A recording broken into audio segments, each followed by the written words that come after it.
Hey guys, okay, we're going to go over different fillers today to give you a heads up of what's going on in this world of the auto body. You'll hear a lot of body men talk about putties, and the first thing everybody thinks of is the old red and green lacquer putties. I think you can get it at the chain auto parts stores and stuff like that. That stuff went out in the 80s. It's nothing more than lacquer primer and paste form. It's evil. Again, like I told y'all, lacquer primer don't never cure. It just evaporates, and you can wash it back off. So if you're ever in an old junkyard walking around and you see old muscle cars with paint split like dried mud holes, 90% of them, it's lacquer primer with that putty on it. So what we're going to go over today is a basic little crash course of the different stuff that's out there. Now, like you'll hear guys talk about combi putty or 1K putty. What this is, a lot of the painters use this. They keep it in their paint booth where they've got a car ready. They see a little tiny rock chip. They can take a razor blade, put it in it, hit it with a little bit of 400, get ready to paint. That's what that's for. That don't do nothing more than little rock chips, little scratches, whatever, when it's in the booth. That's what that's for. The next one is polyester putties, okay? Now, if you notice, this one says Polyflex. This one don't. It just says glaze. This Polyflex is for like your rubber bumpers, rubber noses, anything plastic. That's what that's designed for.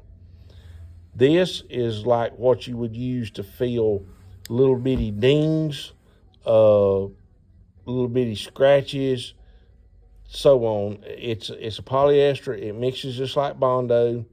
You'll start cutting it with 80 grit when it sets up hard.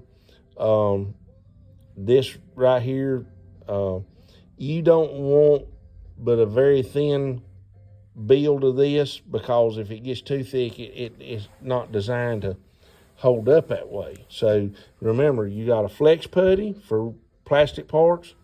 Regular polyester glaze putty is for your steel panels or going over top of your bodywork to fill in little pinholes, low spots, whatever. That's what that's designed for. Okay, if you notice, we've got 1, 2, 3, just 4 different kinds of fillers sitting right here. These fillers, each one varies in price range. And like, for example, the Rage Extreme is top of the line. It's a lighter filler. It mixes smoother, pulls smoother. Does really, really, really good, but a lot of guys don't want to pay the money for it. This one here is one of the lower tiers. It's our private label. Again, I'm not pushing any of these brands. I'm just showing you what's in the store. But anyway, you'll have cheaper fillers. A lot of times, like the chain parts houses will have it, and it'll say like Bondo brand or something. It'll work, but you tend to get little more pinholes and stuff in it. So you gotta think, do you want to sacrifice quality for economy? But if you notice, it says V-Bond. This is Z-Grip. This is our private label of this. And the Z-Grip type stuff works good on like aluminum, galvanized, regular steel, so on like that. And then this V-Bond, it's the same thing. But anyway, as the price goes up, the filler tends to mix smoother, pull smoother, less pinholes in it. Pinholes is where the air gets trapped in it when you're mixing it up.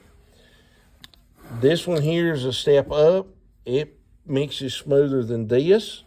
If you let this cure all the way, and like this one, you can actually start working it with 80 grit instead of the 36 or 40. So you're getting a trade-off by not creating sand scratches and stuff, because you can work it with a finer grade. But anyway, this is a lot like the 3M 1131 Platinum filler. Does really, really good. A lot of guys switch to these finer pulling fillers and eliminate the need for this right here, because it will work and do what it wants. The guys are using these higher end fillers are actually able to do away with this.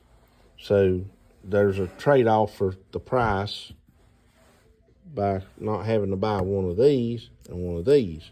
You can just get that. So then you have fiberglass filler. And fiberglass filler, there's two different kinds. You got the short strand, and then you got the long strand that they call kitty hair. It's stronger than the fillers, but it's also tougher to sand. If you're welding in a patch panel, you grind it down, you want to always coat where you welded with the fiberglass filler, because it won't telegraph the line. Or if you put the fillers over it, it always telegraphs where you put your panel in. This won't do that. If you got something with you want waterproofed, this is the way to go, because it'll actually seal the surface off. But you got to have it ground and prepped. And the key is to any longevity on the fillers, from the body filler up to this, you want to grind and prep the surface area good, like a roll-lock wheel, 24, 36, 60 grit is what most of the guys are using now. There's some doing 80. But anyway, you want it rough, you want it clean, you want to get the galvanizing off of the metal, off of the fiberglass, to get it to stick and bite. Your glazes, you only have to rough it up with about, say, 80 grit. But anyway, if you'll do these and remember this, it'll help you when you choose what you need in your journey of fixing bodies and doing paint work and filling dents and making repairs. So good luck. If you got any questions, hit me up. Again, give me a thumbs up and like, hit the subscribe button. Y'all have a good day.